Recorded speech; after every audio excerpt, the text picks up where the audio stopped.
نحمده ونصلي ونسلم على رسوله الكريم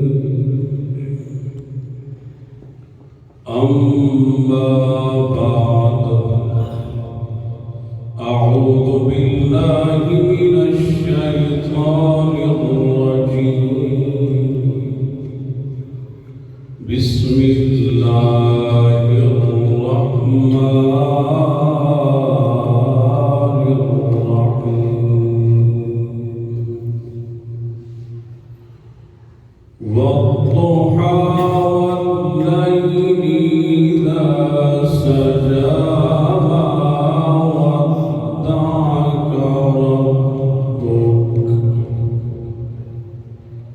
ما ودعك ربك وما قلى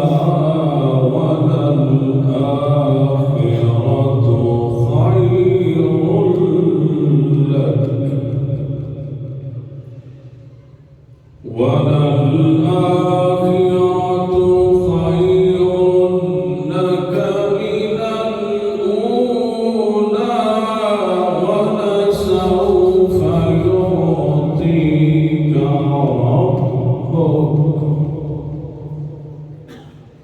ولسوف يعطيك ربك فترضى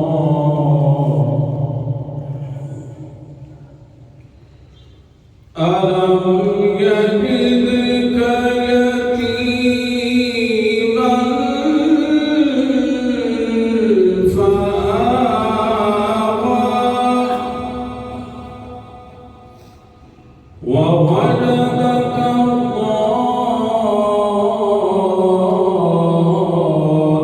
ضالا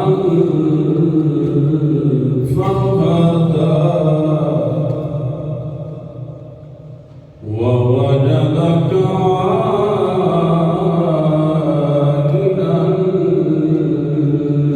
فأغنى فأما اليتيم فلا تقهر وأما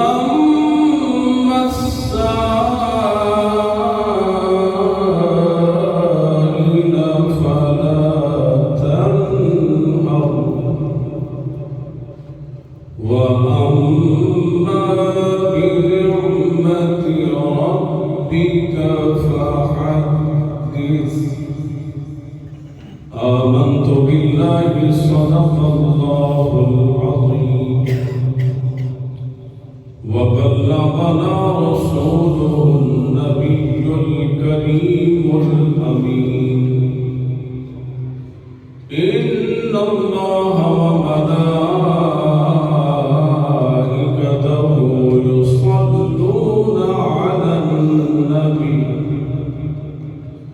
يا أيها الذين آمنوا صلوا عليه وسلموا تسليما الصلاة والسلام عليك يا سيدي يا رسول الله الصلاة والسلام عليك يا سيدي يا حبيب الله الصلاة والسلام عليك يا سيدي يا قائد الغر المحجلين وعلى آلك وأصحابك يا سيدي يا راحة العاشقين سنا پتا پتا ہے خدایا دم بدم تیرا زمین و آسمان تیرے یہ موجود و عدم تیرا تیری دنیا میں تیرا کھا کر تیرے شکوے کریں یا رب، تعجب ہے کہ ان پر بھی رہے لطف و کرم تیرا۔ بے حد نے عجب کام کیا کہ حد کر دی، گنجائش تنقید سبھی رد کر دی۔ خود تو وہ پردے میں رہا،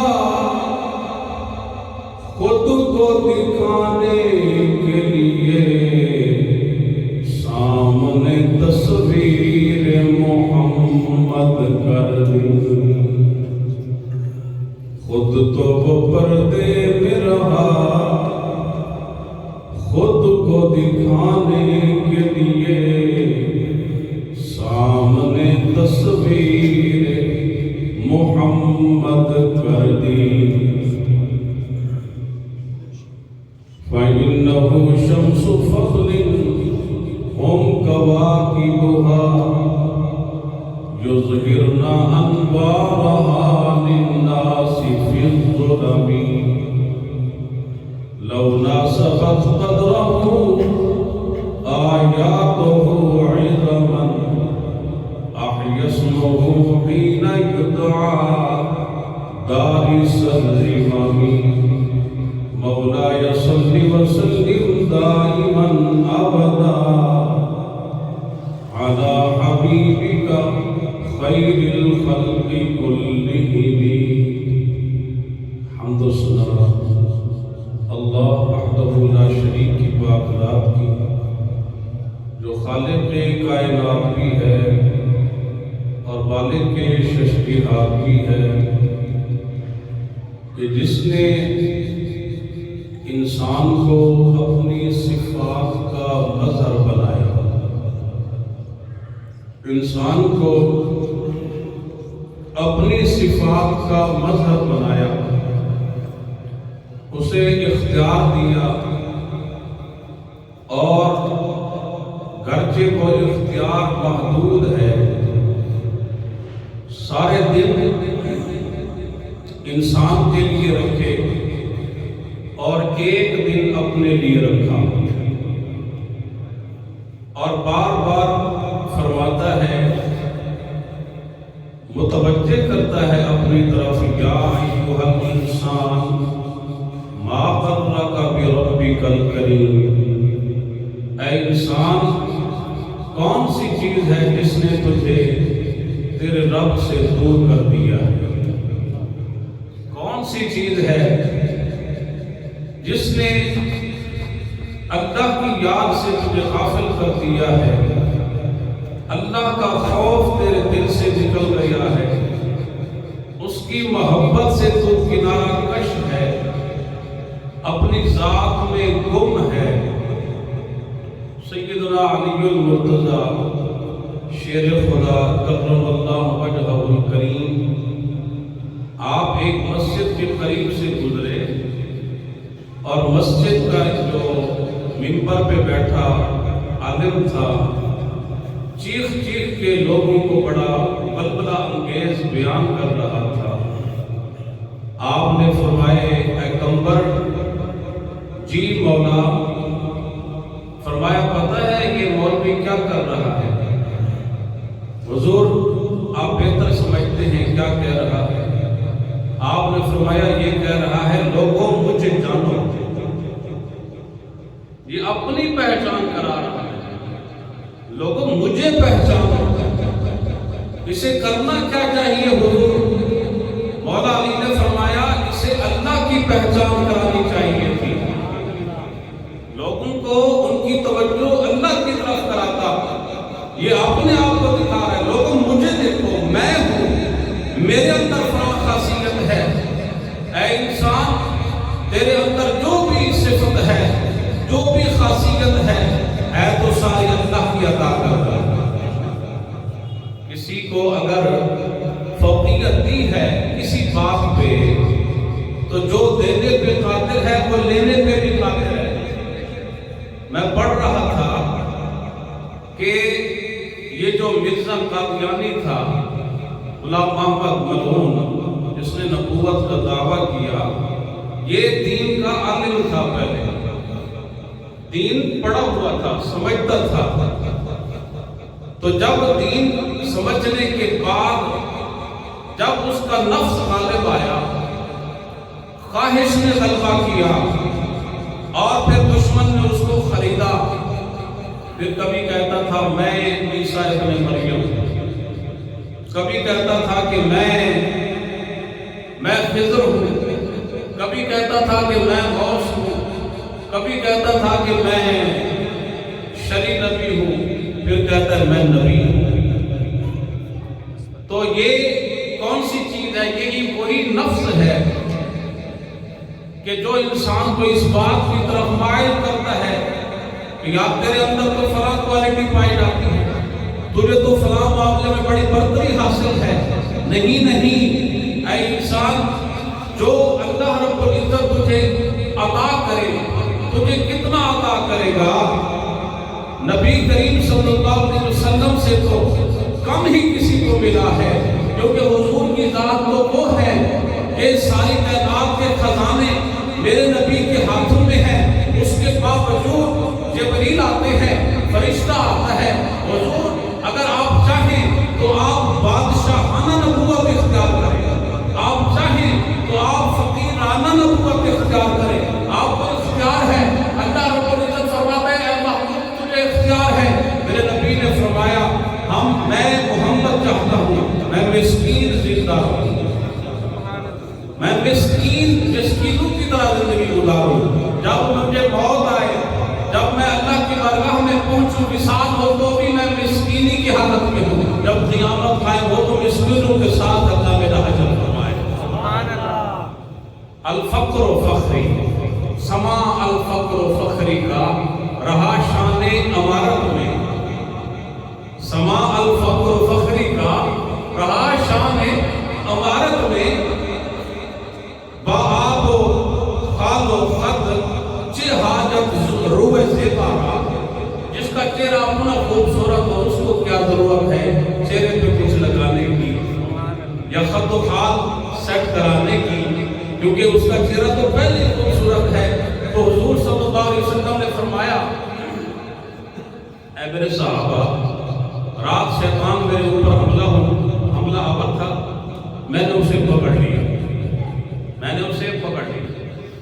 جب پکڑا تو میں چاہتا تھا کہ میں اس کو نہ مسجد نبوی کے ستون سے باندھ دوں اور صبح تم دیکھو اور مدینے کے بچے اس کے ساتھ کھیلیں، لیکن فرمایا میں نے اس کو چھوڑ دیا ہے، کیونکہ حضرت سلیمان علیہ السلام نے دعا کی تھی اے اللہ جو بادشاہت مجھے عطا فرمائی ہے، جو جنات پہ اور انسانوں پہ، پرندوں پہ، ہوا پہ جو مجھے تو نے حکمرانی عطا فرمائی ہے، میرے بعد کسی کو نہ دینا۔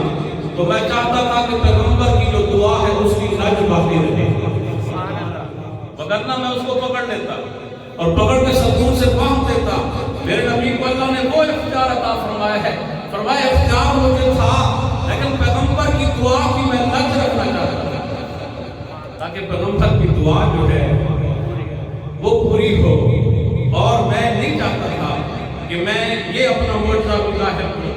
تو سرکار کے غلاموں، میرے اللہ نے ہمارے نبی کو کیا کیا کمالات عطا فرمائے ہیں۔ آقا نامدار صلی اللہ علیہ وسلم کی پاک ذات کو جب وہ لے کے بیٹھا تھا نا نستورہ راہ پاک، یاد ہے پچھلے جمعے والی؟